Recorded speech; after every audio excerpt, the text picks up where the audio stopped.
What's up, everybody? We're back with another episode of the Lone Limit Podcast. I'm your host, Chelsie. This is Ashlee. Hey.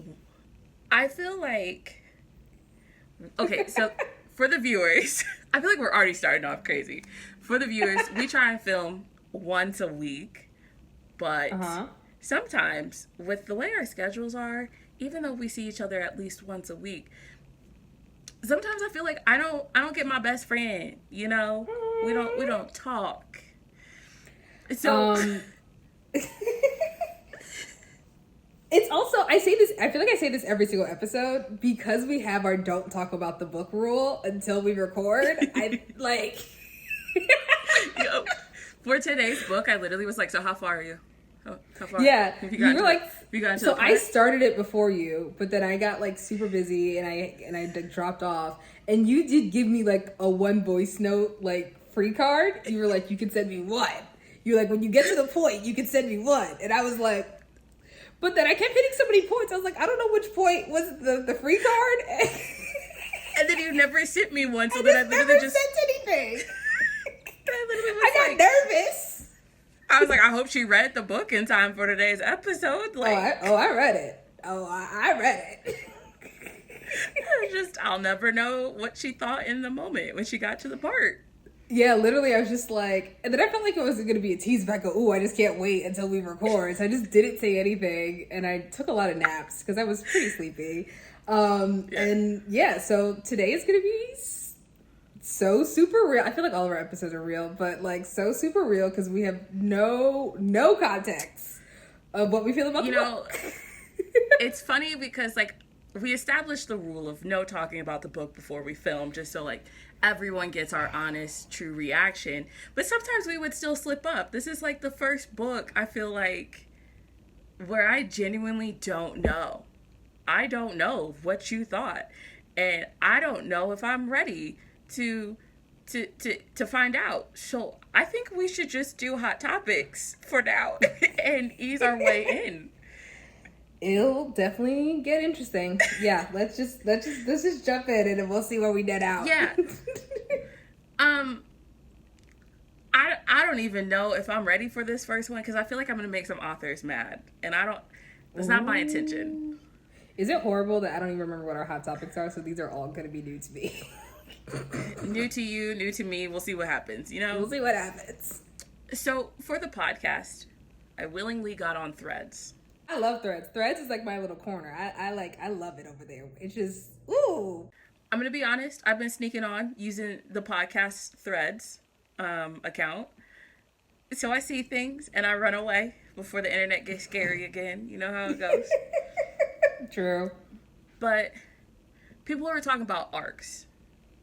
And for those who don't know what that means advanced reader copy, which is usually an author sending out like a preview copy of their book to get reviews and stuff beforehand, so to help build hype come release week, right? Right. And I thought about this, and authors don't hate me, all right? It's just my opinion. But how do you feel about how arcs go out and then authors are still making final edits and making final changes to the book? Because personally, I feel like if you're going to send out an arc and you want me to review it to help you get sales, you should be giving me the final product, not something that's close to finished. You know what I mean? Interesting. I actually disagree with you a little bit. Really? Yeah. So I definitely understand it should be as close to what the actual released book will be. But of course, all arcs do have the disclaimer of like, there probably will still be some grammatical errors and things like that because the book is written, but it hasn't been proofread, right? Right. So grammatical errors, I'm fine with. Plot changes, not fine with. Oh, I know what you mean. I still disagree with you. Here's why, though. I just feel like when the arc goes out into the world, it's like you're beta testing a book, essentially. And if you're getting feedback back and it's constructive, I love that you would go, let me make these changes. Because me as a reader, I want the best book possible. I don't want the best book by the publishing date. I want the best book possible, full stop. So I understand that the arc should be as close to what is going to hit the shelves, but if during sending out arcs and whatever the case may be, you find a way to better the book and you can make it before you hit the official publishing shelves and the full release, please make changes. I want to read the best book possible. And if I read the arc and it's different from what actually hits the shelves, I'm fine with that. I would rather then reread it, see and enjoy the changes and kind of go from there. I definitely understand where you're coming from, but I do disagree with it. I just think you should always have the absolute best book forward. And unfortunately, it probably didn't make the distribution date for the arc. But if you make the distribution date for the actual release, I'm actually a happy camper. So here's a follow-up question then. Uh-oh. Should arc readers get a free copy of the final book as a thank you then? Because technically they're out here editing books, right? They're not getting the official copy. Right. So as a thank you for them essentially editing and helping you with your book, shouldn't they get something that's the final product? Even if it's just like a $2 ebook? I do really like that, but I think it should maybe be their choice because I did like a slight stint / adjacent to publishing at some point a couple times, and there's so many like arcs and just copies of books that are kind of just like on the shelves because no one's ever going to touch them. They did their job, they did the review, whatever the case may be, and it just sits there. So I think if they want it, like they liked it, they want it, absolutely, I think they should get a free copy. Whether it's a physical copy or, like you said, the digital copy, thank you. Right, like here's a link for you to download it. Yeah, I think that'd be really nice and really great for the book community. Yeah. But I think it should be their choice because I definitely can see like publishers and stuff just sending it to send it. And if it's just going to sit on the shelf and it's not really going to be appreciated, I'd rather it not go to just like book purgatory. Yeah, no, I totally understand that. Maybe it's just like a link to like, hey, thank you for your help being an advanced reader. Here's a link to download it if you want it on your Kindle. Call it a day. I could live with that as a service rendered sort of payment. Because if like, no, because I think about it this way, like if Jasmine Guillory asked you to read a book, right, as an advanced reader. Don't play with me. And that, but that arc that she gave you is nowhere near top quality that you're used to. Wouldn't you then want to be at the end of it going, hey, Jasmine, because we're on a first name basis, can I have the top quality that I know that you can deliver? You know what I mean? Right. Yeah, no, I definitely agree with that. It's interesting because I also do kind of like go back and forth with in terms of like, well, if I love this author, should I also just then support them? But also appreciating the fact that like, yes, as an arc reader, if we were like, hey, this isn't good and gave you feedback in time to change it to make it better, a thank you would be nice. I don't know. I think the giving arc readers a free book when it's the final, I think that's a beautiful idea, but I just think that the reader should have a say. If they want it, yes. If they don't, that is more than fine. Also, it's just not a perfect process, too. I just think they should have the opportunity, if they want it, to get the actual book that they're expected to go out and give a positive review on. You know what I mean? Yeah. Yeah, I do. Like, I definitely do. And also, especially in the case where, like, if arcs change, like, if the official book changes from the arc, I also would kind of like if there could be a follow-up to the initial arc review. I also think in this instance that we're referring to, that probably doesn't happen as much. I can't say too much. When I used to be in the proofreading world, which I loved, getting paid to read was like it's like I kid you not, it's one of the best jobs I ever had. I don't know. It's a touchy thing. I think it really depends on like the person and the operation and everything like that. And especially in the world where like writers are kind of taking it and publishing into their own hands a little bit more. So, So while I was also sneaking around on Threads, like if someone had said this to me and I was a published author, they would have gotten a really interesting response to it. Some people feel like for the price of a book, they should also get a digital download and the audiobook to go with it. Like all for the one price, like just you buy one physical book Like, and those other things come with it for free? here's a book. I'm not going to show you what book this is just yet. But this book currently costs $18.99. Okay. She's thick. People feel like when they buy a book for $18.99, they get the physical copy, and they should also get the ebook version and the audiobook all in that price. Ooh. Ooh. Ooh. Now, I disagree with that. you are buying the book 3 times then. All right? I don't want to hear it. Okay, that's a tough one for me. I understand the thought process behind it. You're kind, because I was not amused. I just about to say, I think like just maybe because I work in production specifically, that's really tough for me because I'm just like, the process of making an audiobook is just that. It's an entire production. You have to have the talent of the voice actor attached. Some books have 2 voice actors to them to make the audiobook happen. There's so much nuance, pronunciations, like inflections, like there's a lot that goes into audio production in general, and especially for an audiobook. Like, do you know how many words and pages are in audiobooks? Wow. Right. I think this is tough for me. I think a physical book, I think a physical book is its own consumption. I think it's its own entity. I think an audiobook is its own consumption, its own entity. But I cannot get on the same train of audio. I'm surprised sometimes that audiobooks aren't more than like the physical book, because just think of the time. Right? Just think of the time.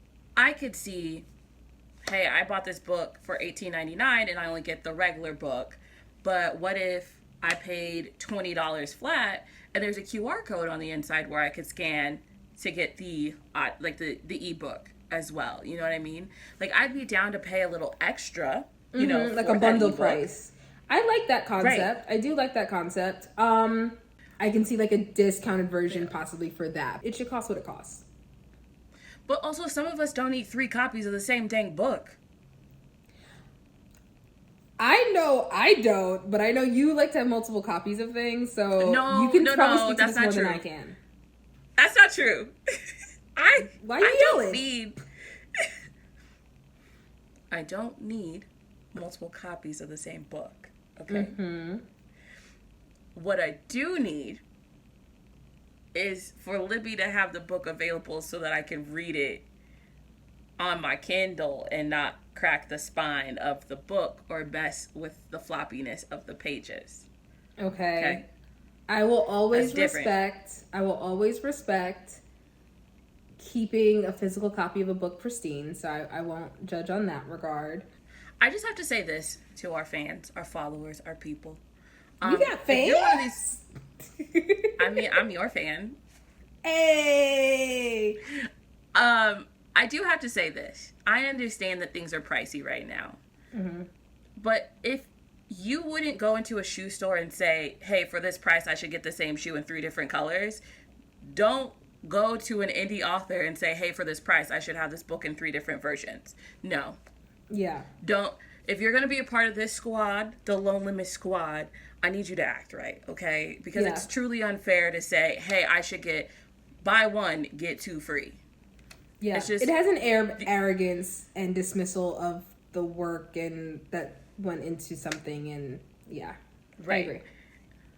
But, like, we don't go to like Will Smith and be like, "Hey, Will, you have 3 movies out. I want to buy 1 ticket and see all of them." Like, things cost I'm gonna what they save cost. the disc and keep it pushing. Things cost what they cost. Definitely understand that the things are pricey. The economy is the economy. But there are all alternatives if you do want to save money. Let's not put those responsibilities on the creators, on the authors, because they too are creating because that's their passion, that's their talent, and putting that into the world. And that's also how they make a living. So let's not put that responsibility on them. Yeah. Speaking of responsibility. Ooh, what'd I do? I'm going to put some responsibility on you right now. Oh, gosh. So, I'm going to let the people in on something. For the most part, we pre-plan our hot topics. You know, we see what's popping before we film. We talk about it, you know. I'm so try nervous. and give you the newest. But I thought today, mind you, I'm uncaffeinated today, so this is a dangerous thought. What if I were to put Jay on the spot? Just once for a hot topic, you know? I definitely asked what our last hot topic was, and you did not tell me, and I didn't think twice about it, but now I'm very nervous. I realized that I have a lot of friends out there who are going to support the podcast, but they're not necessarily readers. Mm-hmm. And I thought, this is a great time to ask my buddy, who like seems a little bit more light and fluffier than me. We'll definitely agree on that. Yes. If I asked you, right here, no thought process whatsoever, what is a book? I'm a think. No. I'm gonna just think real fast, but I'm a think. If I asked you to recommend a book for someone who's trying to get into the reading world, what's a book you would recommend? Smut or no smut? Totally your choice. You know, I've got some, but I want to know. What are your opinions? That's such a hard question. Okay, here's why it's a hard. I will answer it, but here's why it's a hard question. This is her wasting time while her brain tries to come totally up with the stalling. answer.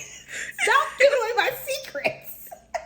Okay, go ahead. Here's the thing, though. I do take book recommendations very seriously, as we heard in our first episode.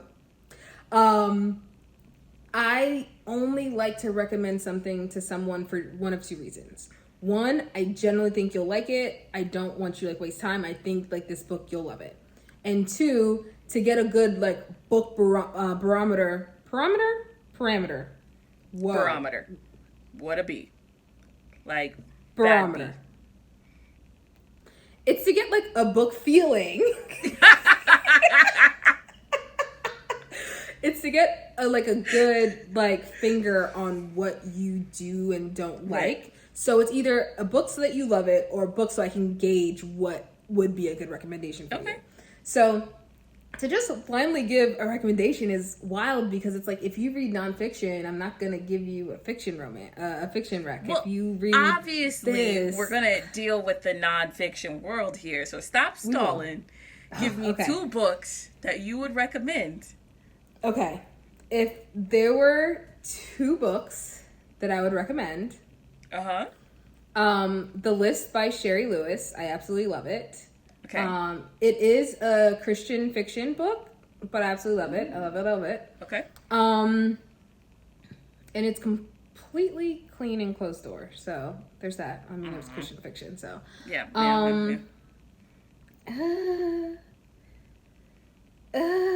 This one's hard. Okay. Just because it's on my favorites, and it's literally the first book on my bookshelf, it's because of alphabetical order, but still. Okay. Ooh, this hurts. Okay, I'm gonna say Cheating at Solitaire by Allie Carter. Okay. Good choices. I can hear the surprise in your voice that I didn't mention a different author. No, there's no surprise. I'm really just waiting for the disclaimer, so I'm going to give it to them. Jay reserves all rights to change her mind once we're done filming this. Absolutely. You have to go through my lawyer, Chelsie. We will link all the books down below. So even if you are with us, because you do enjoy a good book every once in a while, you can still check out the pics. I'm going to give some different recommendations than Jay. Okay. I'm gonna surprise people with this first choice. If you are new to reading and you're just looking for a really good story, no smut, I'm gonna say The Hunger Games. Interesting. I think for the type of reader like me, who likes a good on the edge of their seat moment and just high adrenaline, that is such a fantastic book. Okay. I had watched the movie before, so I had some idea of what I was getting into before I read the book. And I literally read it all in one day. It's an 8-hour audiobook. It's not my fault. but it's so good, so well written, no complaints. Read it. It's going to be linked below for a different kind of book. I think I'm going to go a little kinky. You know what I mean? Okay. I'm going to recommend Praise by Sarah Kate. Hilarious. I think it is a great intro into the BDSM world. It's got a little bit of everything going on. A little secret, a little subterfuge, I think is the right word. Don't count me on that. My vocab's been a little weird right now. I've been reading Sense and Sensibility by Jane Austen. So yesterday at lunch, I used the word dalliance in a sentence, just off the cuff. Don't trust me right now. Yeah, I do think it's really cute, though, that, like, by what we read and also since what we watch, it does impact, like, our vocabulary. Because absolutely, yes. So I'll say something, I'll be like, where did that come from? I'm like, oh, yeah, this book I read a week ago. Right. So my choices are definitely going to be The Hunger Games and Praise. Very opposite ends of the spectrum, I know. That is interesting. I also wouldn't have picked those two for yours. It's funny because I feel like if people go like, oh, I need a recommendation for kids, I feel like I have so much YA recs. But when it comes to like more regular fiction type things, I'm just like, you need to know your genres and subgenres for it to be like worthwhile. Because as an adult, you don't have the time you did as a kid.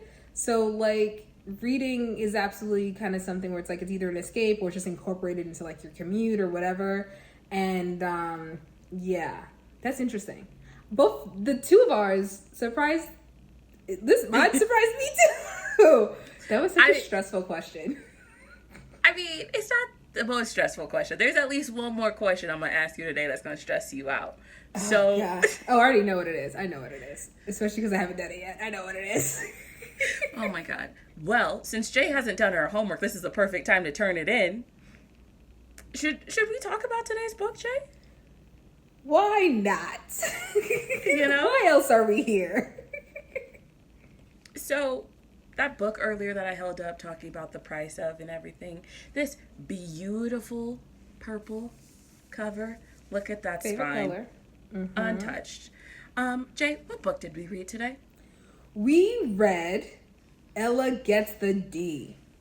And just so you know, the D stands for divorce. It does stand for divorce. I had a lot of text messages about that. They were like, the D. I was like, divorce.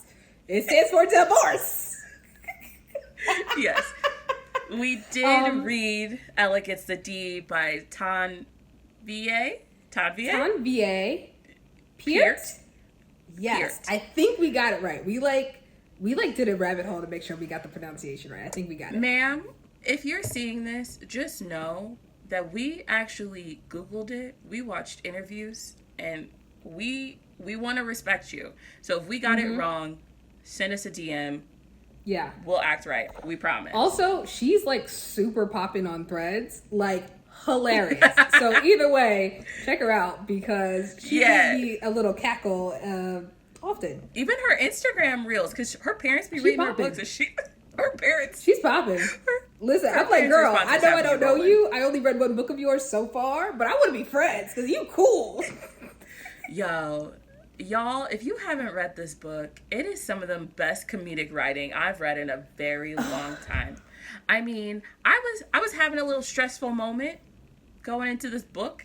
You know, reading these books all the time for y'all, it's a lot on top of reading to enjoy. It is. But reading this book, oh my God, there were moments I was rolled over cackling because of the descriptions. Calling your ex-husband Ashy, it's up there for me. Yo, Tanvier can write, full stop. Honestly, I do love that we've come across really great writers. Tanvier can write, full stop. I agree with you. I cackled multiple times by reading this. So I read this a little bit unconventionally in the sense of usually when I read, I'm like locked into a book, right? Yeah. I was locked into the book while I was reading it, but because of my schedule, I didn't have lock-in reading time which is a difference. So I, like, multiple times I was like, Chelsie, I can't put the book down, but I have to because I have things to do, but I can't put it down. Messages like, please tell me you have put it down and you've started working on the things that you need to get done. But and then you were also like, please make sure you sleep. I'm like, how am I going to sleep? I need to know what happens. But at the same time, I was at work. You have to sleep. I was at work on my 15, and I was like, if somebody interrupts me while I try and finish this book, I might get fired today. Don't interrupt me. It was so well written.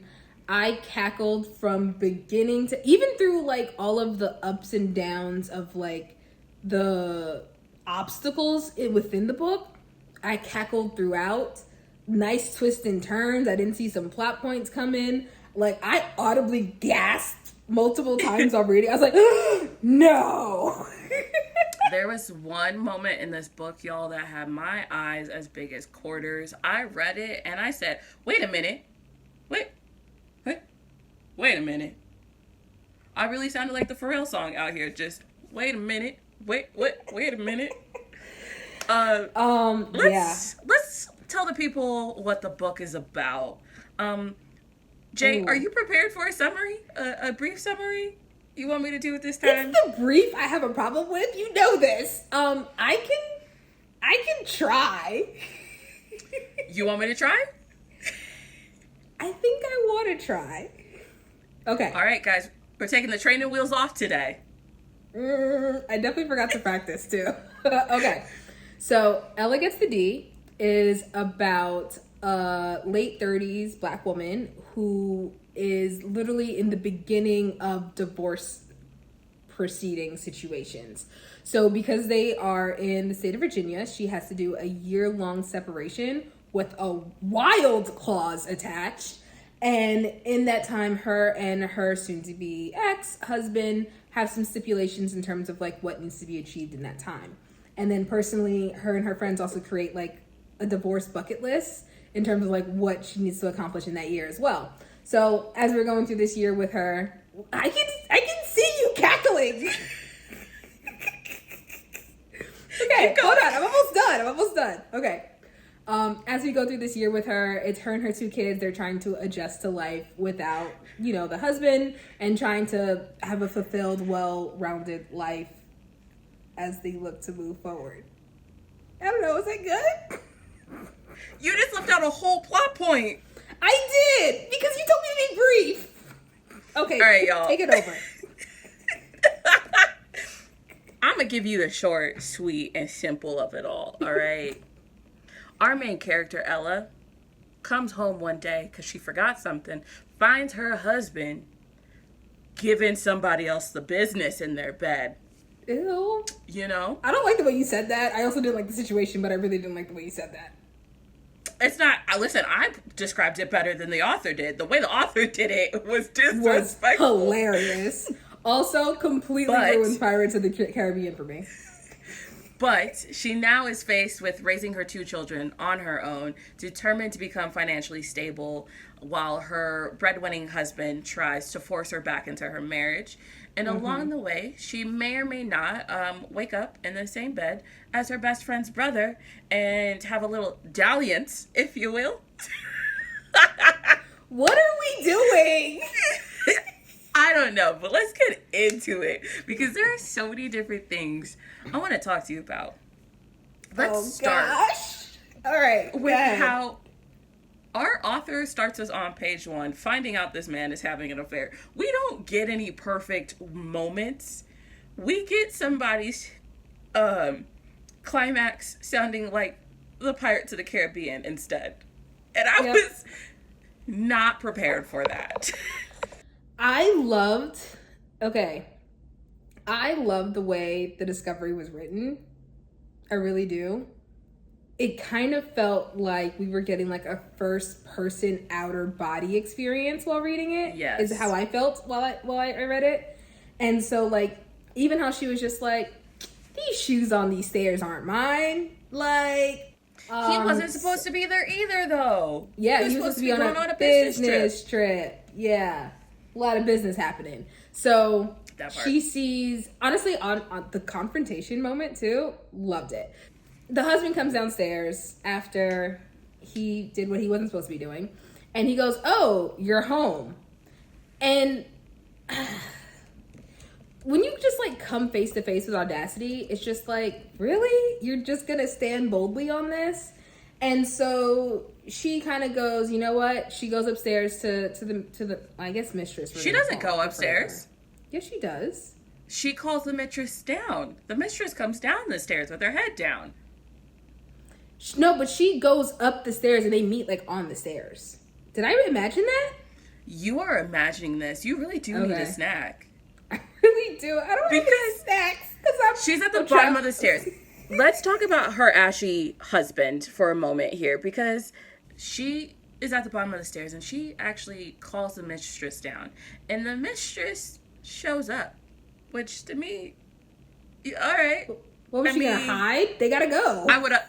Listen, I'm not saying I would have ever been in that position, but if somebody is bold enough to call me down to the bottom of the stairs, I'm not finding out what's waiting for me.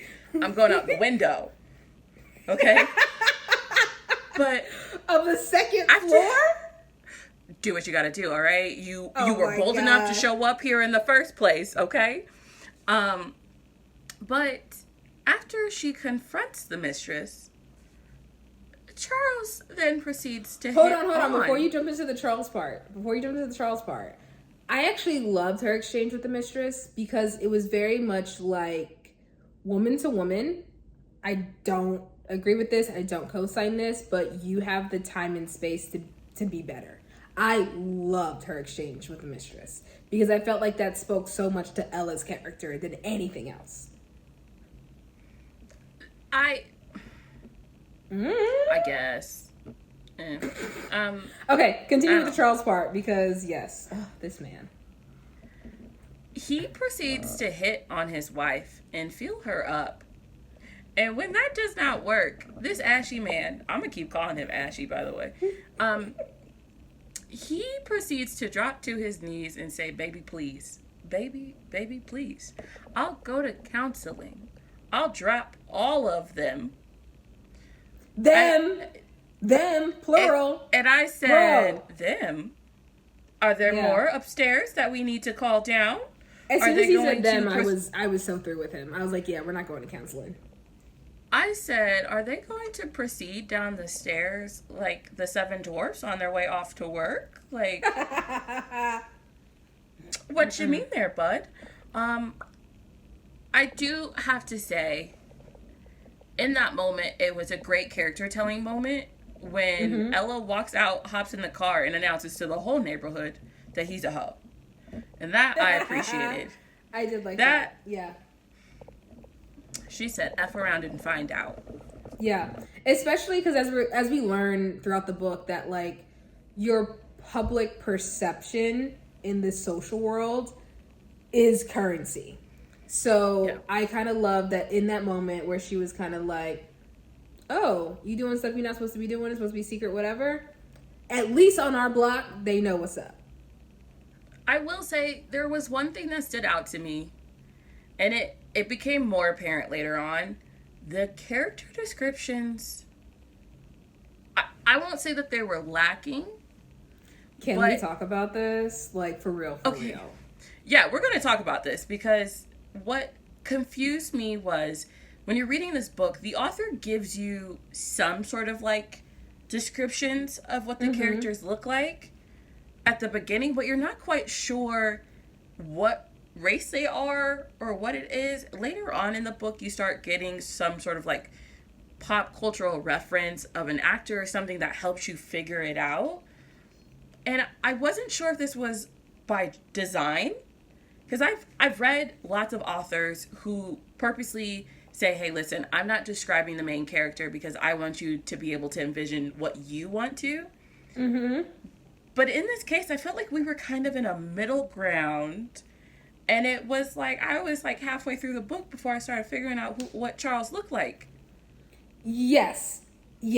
I totally agree. As much as I will absolutely stand on the hill where I feel like Tanvier is a fantastic writer, I was very confused as to who looked like what. And I think that is important, especially in this book, because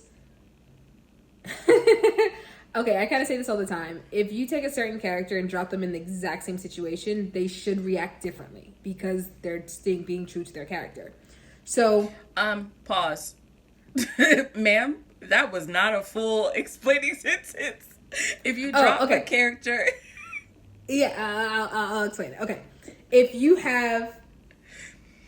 Okay, perfect example. If you have Ella and you drop her in the exact same situation as you would Amy in the book. Actually, that's not a good example. Okay. As you would drop a Susan. And Susan is exact same age as Ella, but blonde hair, blue eye, white woman. So you have black woman, white woman, drop them in the exact same situation. They will react differently because of the character like traits of them, which is also sometimes impacted by the culture of them, correct?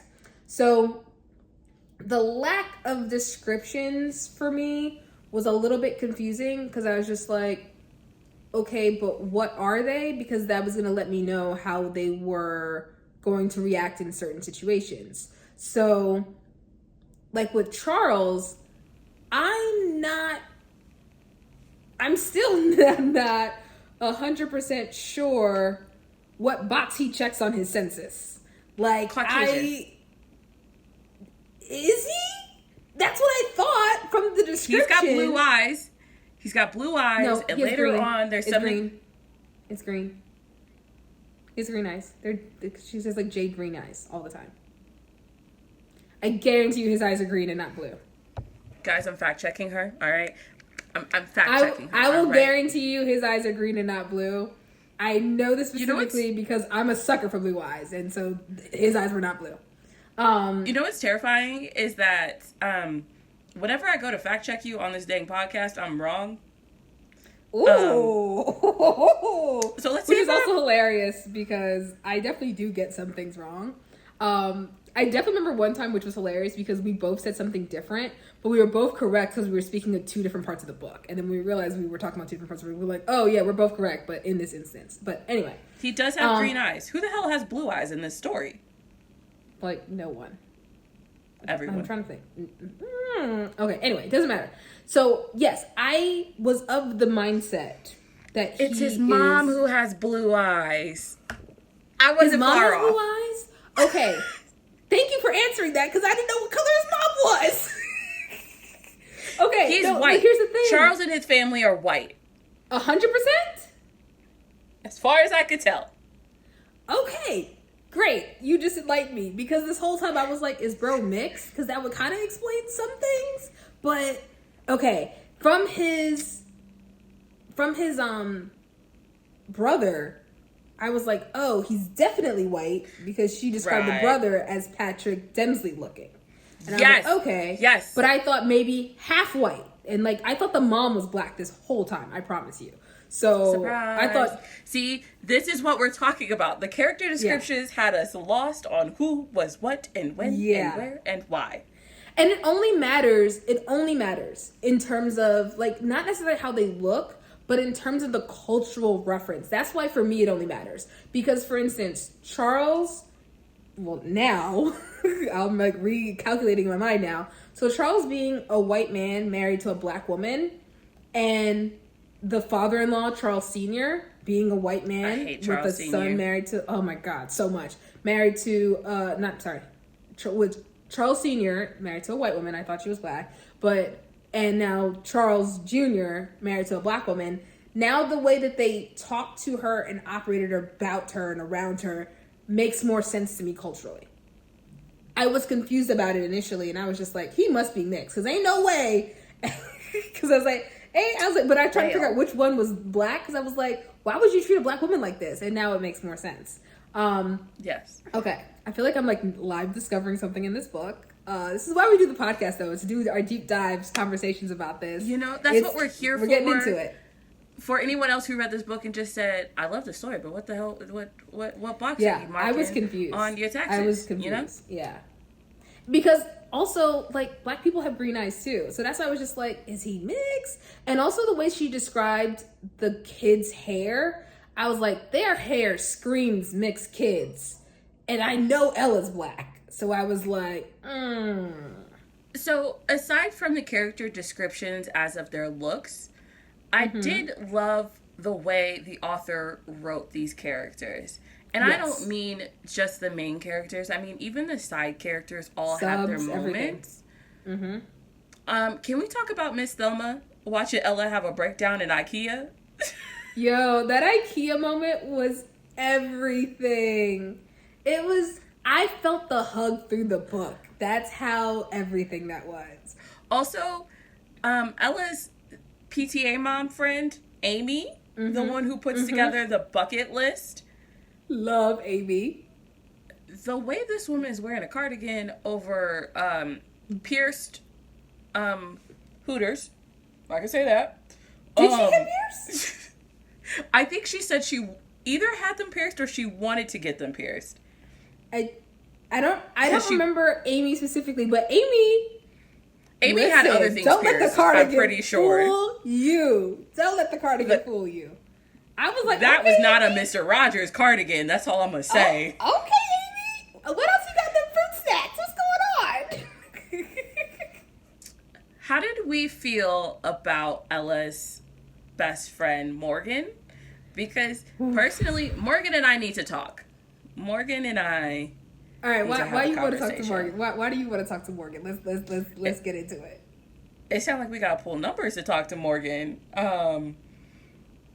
Here's my issue with Morgan. Morgan started to move funny. Like, I literally wrote in my notes about how Morgan moves funny, period. I wish she would just announce Julian as off limits, period. Ooh. Well, also, just to catch everybody up, Julian is Morgan's little brother. Who Ella falls in love with. Yes. Who owns the home that Morgan helps Ella move into. That didn't tell the brother. Like, there was a couple things I was like, Morgan, we got to talk. All right, go ahead. I just wanted to make sure we all knew who Julian was. So, my issue with Morgan is the fact of, like, you moved me in to your brother's home. He comes home not knowing I'm there. We now have to figure out how to cohabitate together. We're going to build some sort of relationship. If you don't want me at my ripe age of 38, 37, 39, she was dating your brother. 9. Right, but like, if you don't want me dating your brother, say it. Don't subtweet me in our conversations, because that's what she did. When Ella goes to visit her at the office and she's like, oh, he's not here just because I was looking out the window or whatever. Yeah. Say it then. Say it then. When I said, oh, I need to go to the bathroom, and then you come following me to see if I actually go to the bathroom or go to visit your brother's office, say it then. Say it then. Morgan was interesting to me. Morgan was very interesting to me. Because she felt like a genuine friend to Ella, and I love that. However, let's remember, felt conditional. Yes.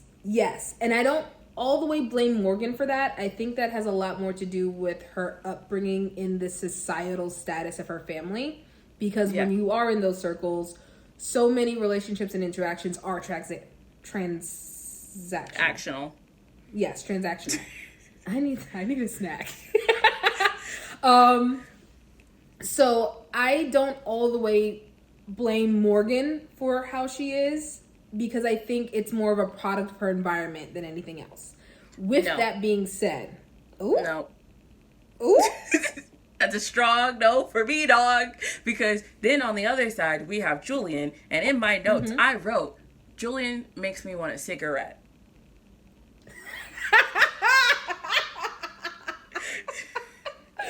Yo, all right. Let's forget about Morgan for a second. She can sit over there. Julian, girl. Julian. Girl. the way I would root to around this man. Yo. All right, guys. I was having a problem with Julian. I'm not gonna lie. I was having a problem with Julian. Cause, sir, where you come from, sir? What you nah. For those who haven't read the book. He's a problem. One night, Ella goes out and has a little drinky drink with her girls, right? Mm-hmm. To celebrate her divorce. At the same time, we don't know this, but Julian has flown back from the UK, and he also went out for a drinky drink. At this point, they don't know that they're sharing the same home. So both come home in a stupor, crawl into the same bed, and dreams were had. It wasn't a dream. They were moving their bodies together in the Forbidden Tango, like teenagers. It was a night to be had. They had a time last night. Yeah. And then from there, I think I'm blushing. So after the Rumble, he broke me. Okay, so from there, he thinks that she broke into his house and is like genuinely scared, and she thinks there's a man in my bed in the house. I'm genuinely scared. So they're both scared and threatening and freaked out by each other in a very like post-alcohol, no sleep moment. So once they figure out that Morgan is the crux of all their problems, they then agree. Let's go to breakfast, talk this out. Which was such an interesting thing.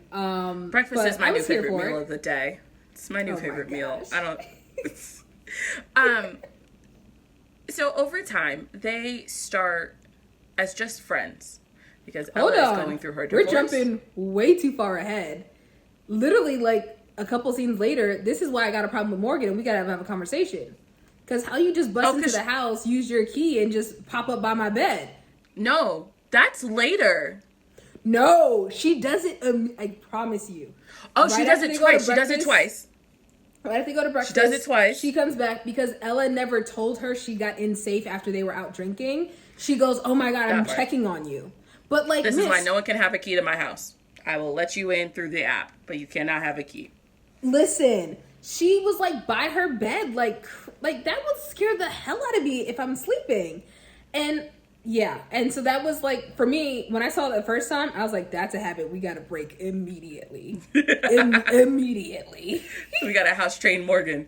But no, but I didn't skip over. House train Morgan. Well, I'm going through the relationship, all right? So they agree, hey, let's see how the kids react to there being a man staying in the house. He's gonna stay in the basement. They're gonna keep their sides of the house cool, calm, collected, right? Things are going good. Also, he's not planning to be there. Like, he lives and works in London. Right. He was only home for a quick business trip, and his trips are usually like that. They're quick, in and out, stay for a bit, go back over across the pond. So he was kind of like, okay, there's someone living in my house. There's more than enough room. I can go somewhere else. No problem. Keep your kids here. Keep yourself here. You're fine. But let's just see how it feels. And so that way I do have my home to come back to when I come back. So I thought that they had a very mature conversation about it. I love the way they kind of walked through that. And he's not a complete stranger either to the kids, because Duke is Morgan's son. Julian's He's a stranger. Nephew. But in the sense of like, they know who he is because of Duke. They understand that that's Duke's uncle. They never met him in person, but they understand, oh, that's Duke's uncle. I will allow it, but I'm telling you right now, for like, what the youngest one is what, 5, 6? I think she was. He's a stranger. Yes. Because all right. So Ella has 2 kids. She has a boy and a girl. The girl is the youngest, and she is just following her brother around. She has no idea who Julian is until he pops up in the house, and that's a lot. That's a lot. Especially after you've like moved out of the only house you knew randomly, and yeah, daddy is ashy. It's a lot to work through. Yeah. But they decide, Julian and Ella, that they're just going to be friends, you know? There's a lot happening right now. Ella and they had to like be clear on that because Sparks was flying from jump. So they had to like, we are friends, sir. Stay away from me. Now, in order for Ella to get the Diaz and divorce, she can't have the other. Any other, yeah. Right. And so like by that law. Makes things... Sometimes I want to be Googling. When I read this, I was like, this has real. to be like a book note. And it was like, no, the author actually said that she goes, this is absolutely a real rule. And I was like, wild. Guess I can't live in Virginia. Never was planning to. I'm allergic. But... Sorry, founding fathers. Yeah. I was like, oh no. And the moment that really made me need a cigarette was,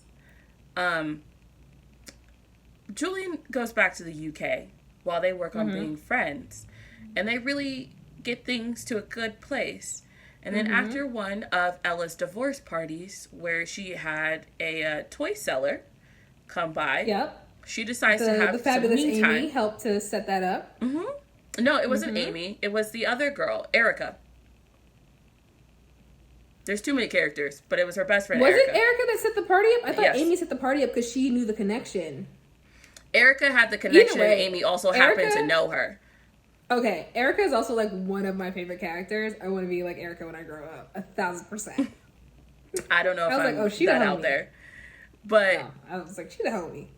Ella decides to have some me time on the kitchen island. Why she didn't think to Of close the all blinds, I don't know. Places. Of all of the Well, places. it was the I easiest understand to clean. upstairs was no. I understand why downstairs was no. But like the kitchen counter? Okay, girl. She said it was the Have easiest fun. to clean. But as she's That's such a mom rediscovering thought, herself, like, cleaning. Yeah. you know, as she's rediscovering herself, Julian is coming home and stands in the dark and watches and then calls her. In that moment, I was ready to fight Ella for her man. In that moment, the way, I don't even like smokers, guys, but the way in my mind he lit that cigarette and he was sitting there waiting for part B of the show. I was like, maybe I need to take a trip to DC. Maybe Georgetown is where I need to spend my next birthday. Maybe that's hilarious. what I need to do. Yeah, I was hollering through this whole scene. I was like, girl! And I was just, it was one of those things, and like, you know me, where like logistically, my mind was running. Logistically, my mind was running.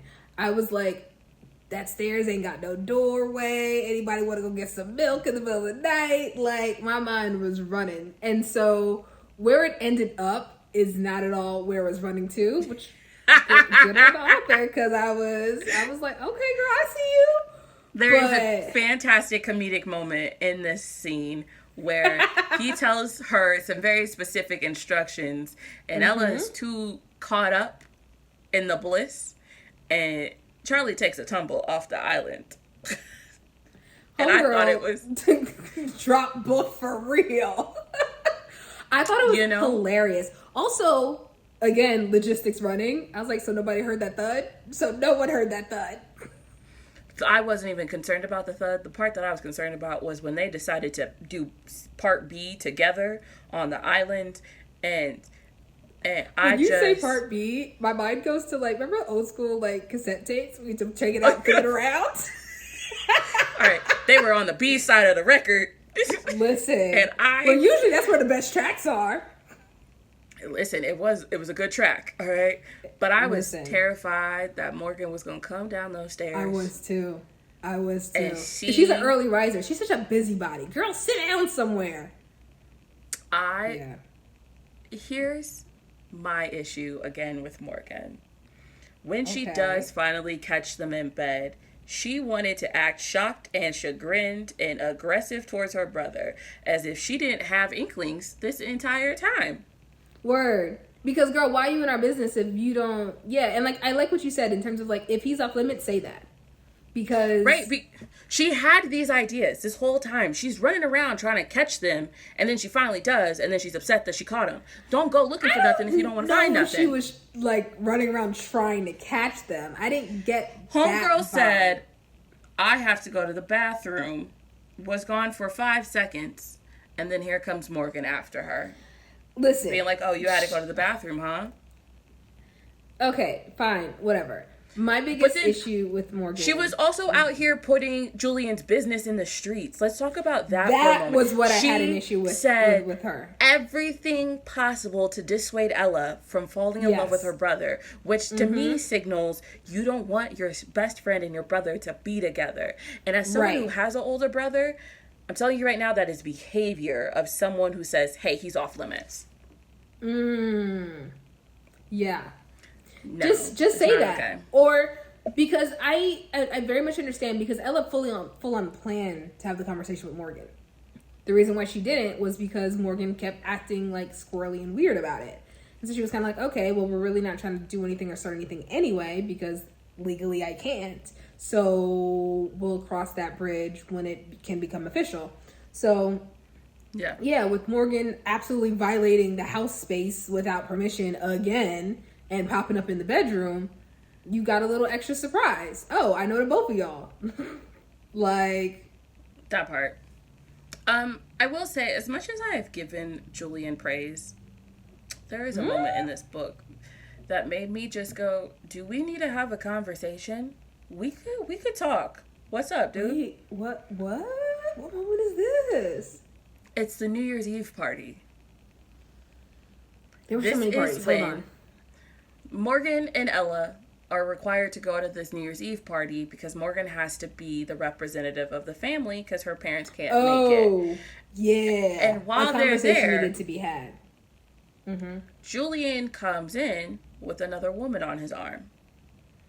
And I'm sitting here going, you didn't want to shoot a quick text like, hey, there's a reason I got to go to this party. There's going to be a woman on my arm.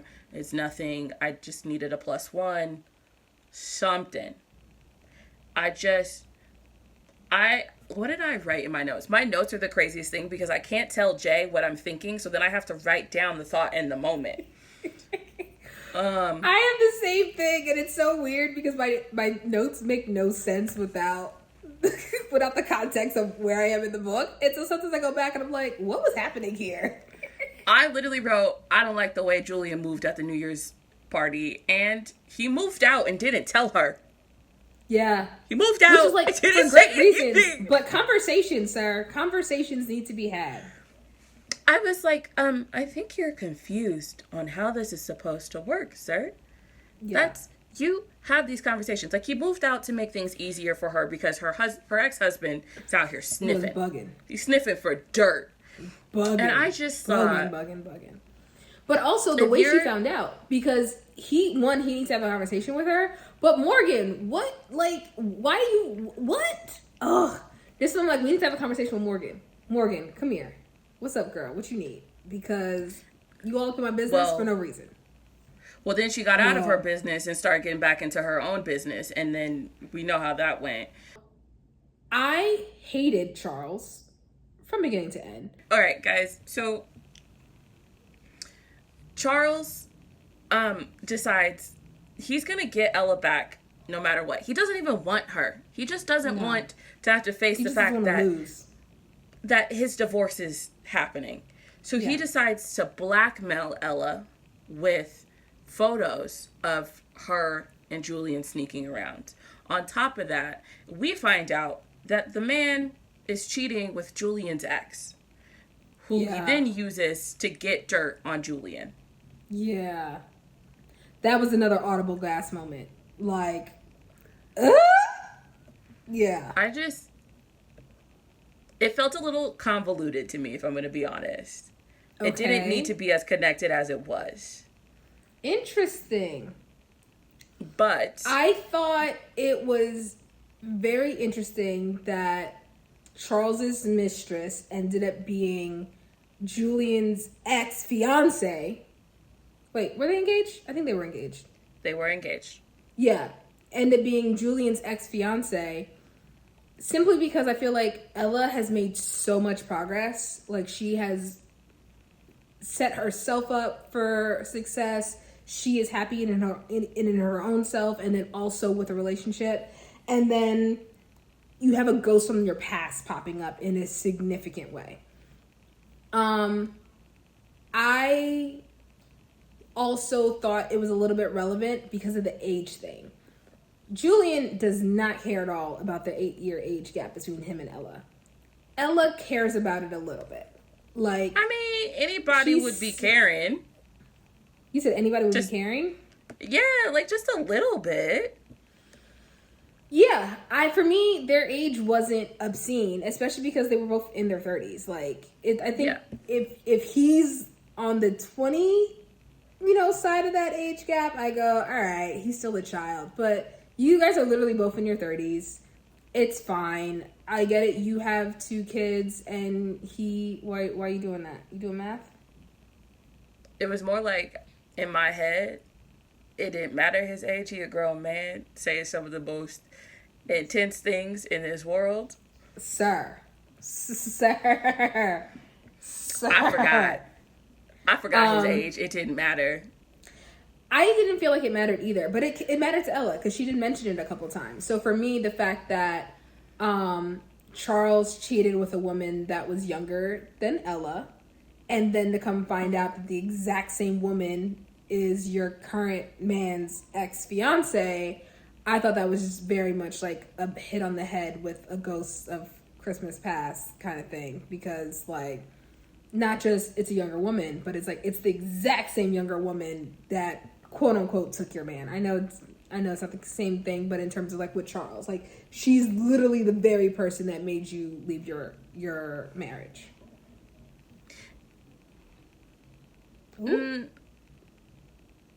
I don't. Our thinking faces are hilarious. Here's my thing, guys. I don't think we needed for Charles's mistress to be Julian's ex-fiance. It could have been any woman in that bed that made Ella leave. Absolutely. That's why it felt weird when that was the reveal. Like, I remember not gasping in shock, but just going, wait a minute. What? Whoa. Oh, I was hollering. I was like, oh no. Oh no. Oh, I was yelling. I was yelling. And I think it was probably around 3 a.m. when I came across this too. I was like, oh, yo, your neighbors must have been mad. My apartment is very soundproof.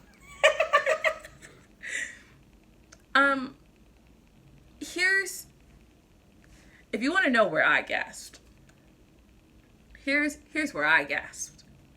Ella finally sticks it to Charles and says, mind your business, okay?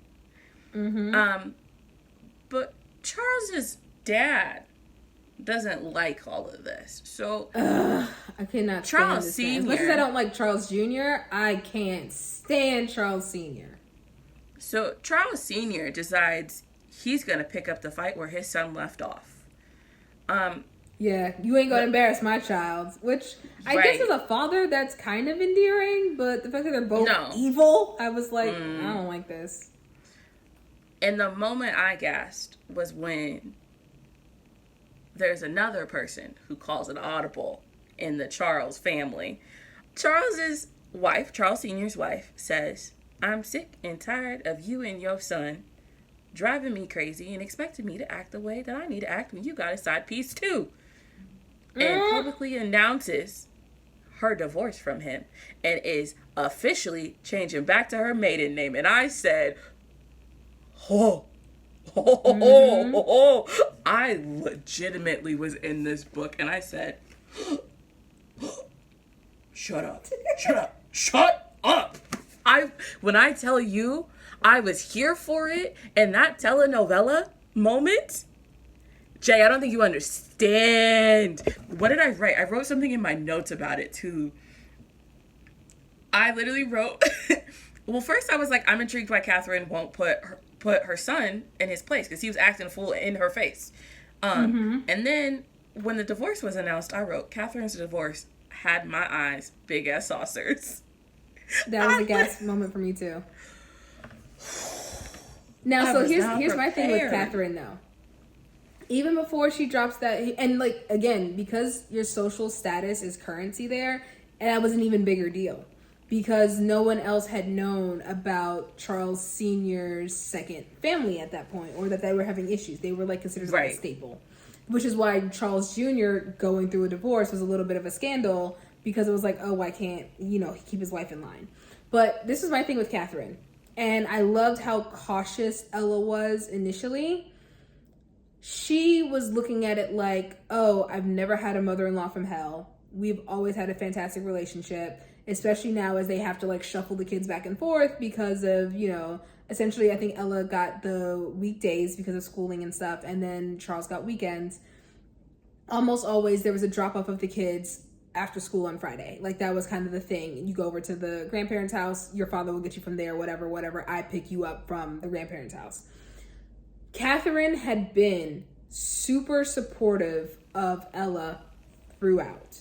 She had never treated her differently. She had checked in on her. And I think it was such a beautiful moment, because even when Catherine checked in like pretty early on and was kind of like asking like, hey, where are you guys going to be? Will you maybe move the kids back to where you're from in Ohio? Ella was like resistant to answer, because she kind of felt like this could be weaponized against me in court with the husband or whatever. And literally the mom goes, the only reason why I'm asking is because I want to make sure I still get to see my grandkids, and I would like to plan to see how far the journey will be to see them, which I thought was such a beautiful woman-to-woman moment.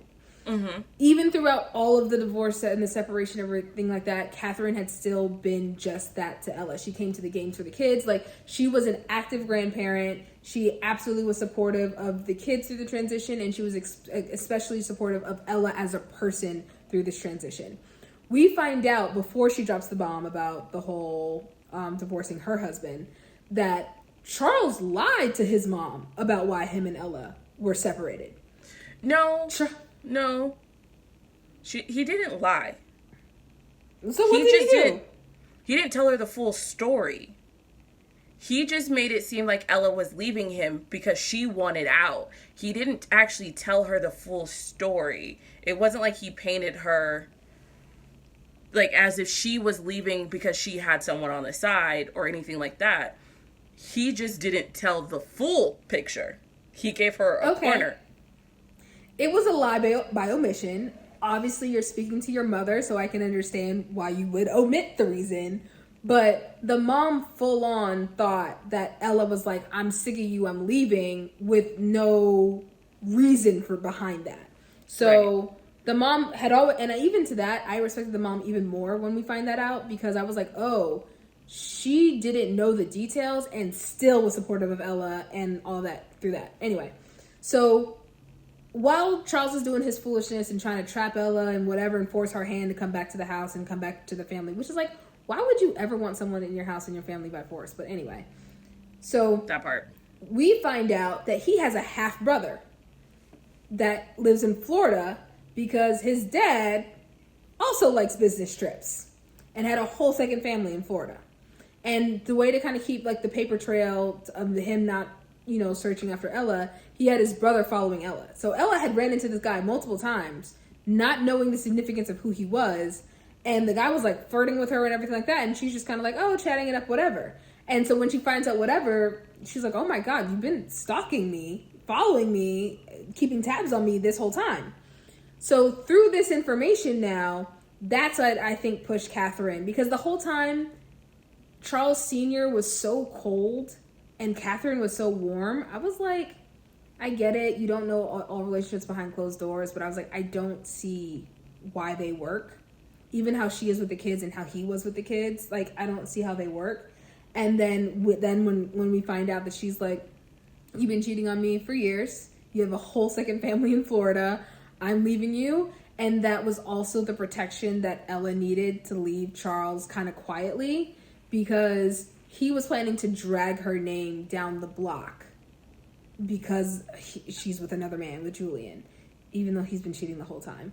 but he was ready to drag her name down the block and ruin any kind of reputation or whatever to try to force her back.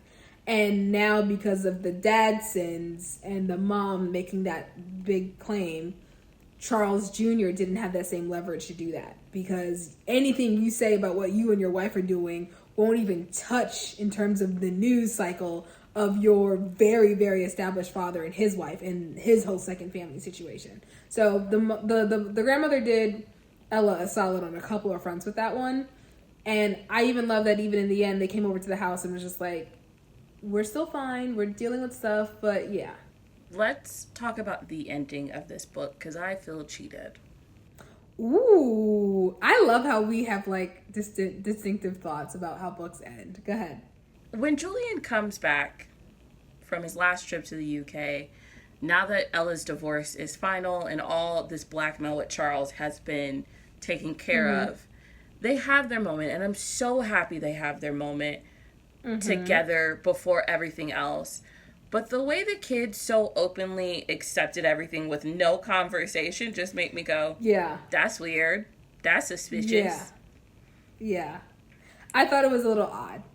I really thought it was a little bit odd. Like the little girl being like, kiss him. I was like, girl, if you don't take your little behind back, No, that part wasn't even it.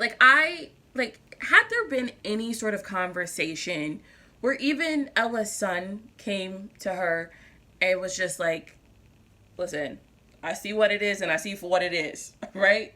I could have accepted that moment so much more. I still thought it was a cute moment, but I just went, we've been so terrified of how these kids are going to feel about this situation. We didn't, there were cute little moments where her daughter, I'm assuming her daughter's name is Haley. Don't quote me on that. But it's Haley. I've just never seen it spelled that way. So, there was this cute moment where she goes, I miss him too. And I said, that was cute. That tore my heart out. That tore my heart out, where she was like, it's okay to miss him. I miss him too. That tore my heart out. It was a cute moment, but that moment does not equate to kiss him already. No. And how we get here? I was actually anticipating, and I was a little shocked that we didn't have it. I was absolutely anticipating a regular breakfast at the famous kitchen counter and having a conversation with the kids, because that's a routine that you guys have done consistently. I thought that would have been how that would have came about, and I thought it would have been so beautiful and so relevant in so many ways. But we didn't really get an official crossover except for him coming home and them trying to have a private moment outside and the kids being in her business. Which I was like, okay, I get it, they're nosy, but why would they ever be near the windows when they were supposed to be playing? Well, she screams, remember? He chases her down, she screams. So I understood why people were being in the windows. Okay. But it would have broken my heart to read it in the moment, but even if there had been a moment with Ella's son where he said, I wish Julian had been my dad, that would have worked. It would have destroyed me emotionally, but I would have accepted it, okay? Ooh. Especially because at this point in the book, Charles is in jail, yeah? No. Wait, what part? The part where they finally get to be together at the end?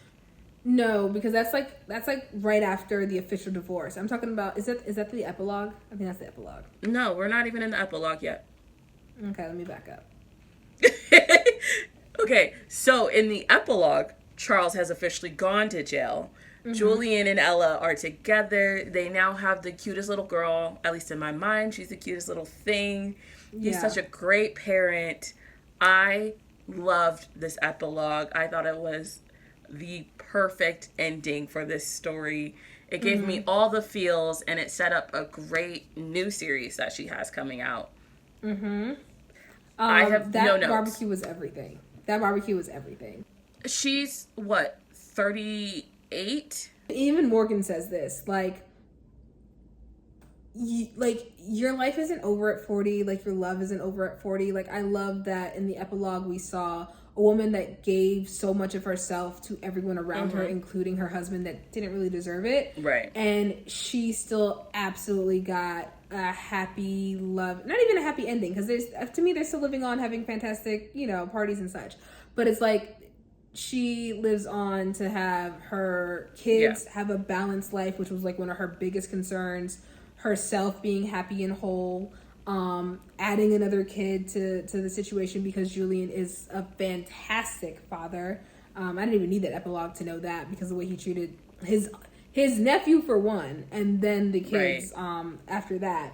So yeah, I just thought it was so beautiful because when the book starts, I don't want to say she's broken because she never really was to me, but she was in such a crossroads of like, what do I do?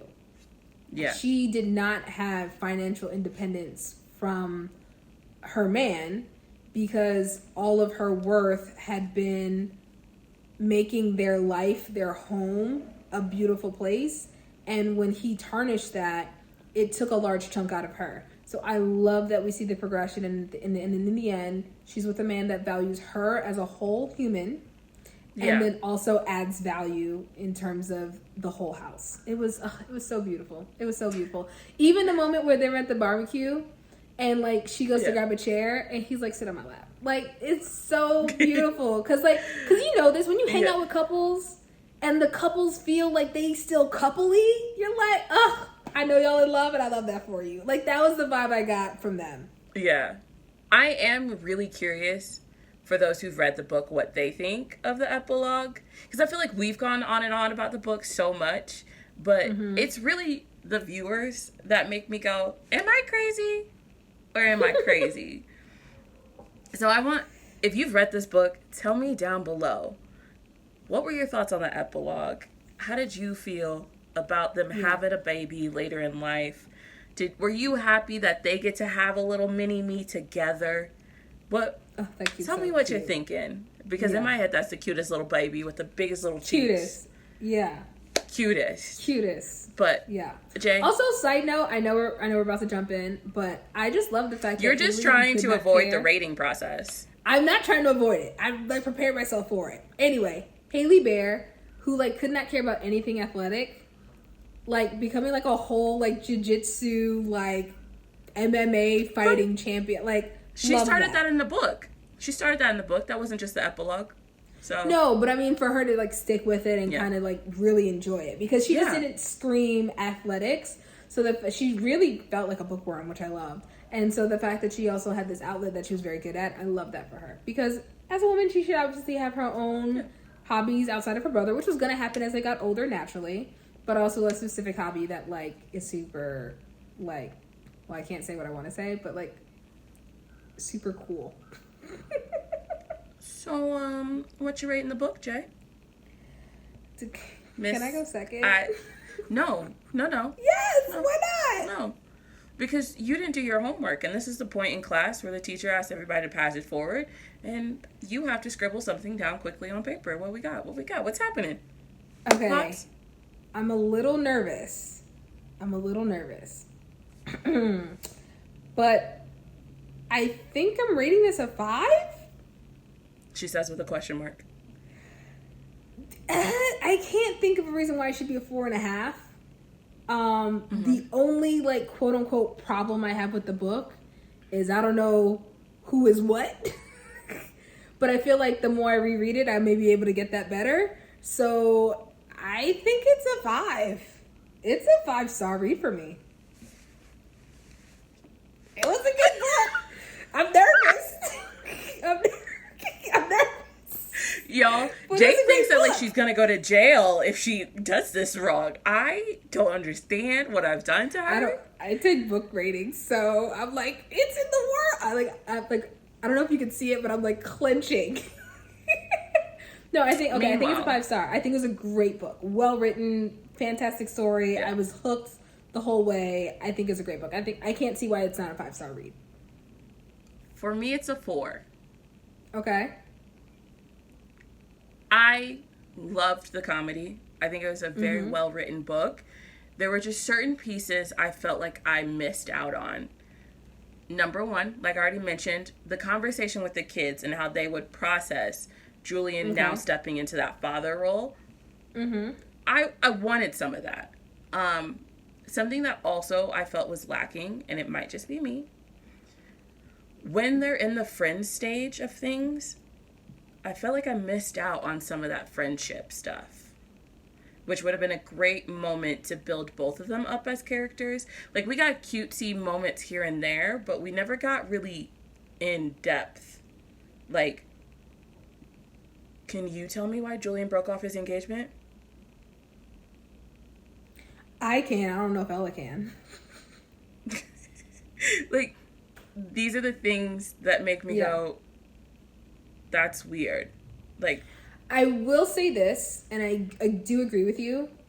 There were a couple of times where we took like a slight little, I hesitate to call them time jumps, but we definitely had like conversation jumps. Yeah, like she would tell us, oh yeah, like we had that conversation. I was like, I wanted to know that conversation. So there definitely were a few skip overs for that.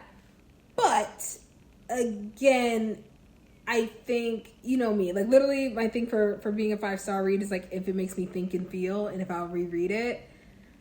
I'm absolutely reading this book again. Like, I hollered, cried, laughed throughout. Like, it was a great book. I can't, like, for me, there weren't enough things in it for me to knock it down. Like, even the villains, I didn't love the villains, but I loved the roles that they played in the book, you know?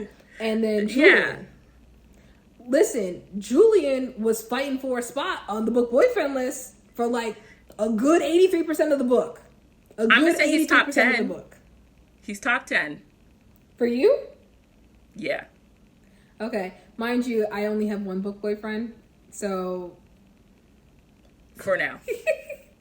For now. I mean, it took me like 30 years to get one, so Julian was making a very strong campaign to join the list, though. A very, very strong campaign to join the list. But, so I'm just like, to me, there's not enough in it that I quote unquote didn't like to knock it down. I love the book. Absolutely great read. I'm gonna read it again. I'm obsessed with her as an author. Like, I'm about to check her other reads. So I'm a fan. Buckle up. I'm locked in. Y'all, tell us what you think down below. What did you rate it if you read it? If you're gonna read it after watching this episode, tell us what you think. Come back. Tell us what you thought.